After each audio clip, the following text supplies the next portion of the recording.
What's up, YouTube? This is Bold and Understanding. I know I'm a little bit late, or probably one of the late people to come out and speak about this whole IBF thing with Terrence Crawford. But I'm just going to jump right into it. So, we all know that with the news being broke on Twitter with Michael Benson, or with the boxing scene with Jake Donovan, and a lot of YouTubers and everything, they talking about this and whatnot. Terrence Crawford got stripped of the IBF. Yeah, he really just got stripped of the IBF. And the reason behind that, when it comes to the IBF, is they saying he needs to defend his title, against his mandatory challenger, which is pretty much impossible since Terrence Crawford is bounded by a rematch clause between himself and Errol Spence, pending whatever weight this fight is going to take place at. But this is the thing I don't understand with the IBF. This is the second time this shit happened when it came to Terrence Crawford. The minute he goes undisputed, the IBF steps in and they want to fucking force a mandatory all of a sudden. Like right away. Right away want to force the mandatory. And the thing is the IBF already been in trouble years ago with this corruption thing. Who they trying to force, who they paying people for rankings and everything else. Back in the day, they've been exposed for this shit a lot. Now I know they've been trying to clean this shit up, but the guy who's running it, Daryl Peoples, right? Isn't his uncle the one who was under investigation years ago when he was on that bullshit?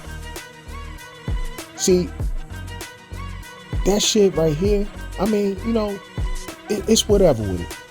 But this is what I don't understand. Errol Spence had that IBF belt for years.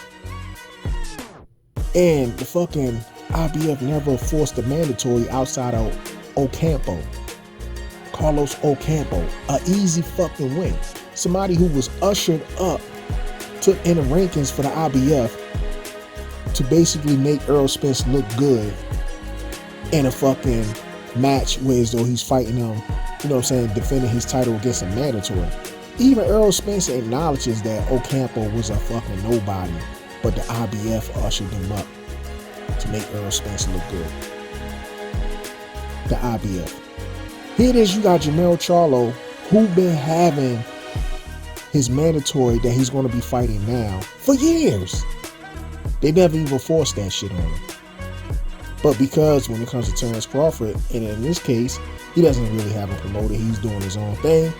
They want to, the sanctioning bodies, particularly the IBF, all of a sudden want to do the right thing and go by some rule that they haven't even been following all of these fucking years. Somebody need to do another investigation on the IBF. If I was Terrence Crawford, once my career is over, I will fucking take these motherfuckers to court. They need to go to court. They need to do some real investigation. Maybe they need another fucking FBI sting. Because they're not doing the right thing, man. The IBF, man, y'all fucking around. Y'all being clowns, man. And this is not even just about a Terrence Crawford. This is just about anybody. If you're going to do the right thing, do it straight across the board. Don't do it because, you got, fucking some, you in with certain promoters and shit like that. This dude, fucking Jaron Ennis, great talent.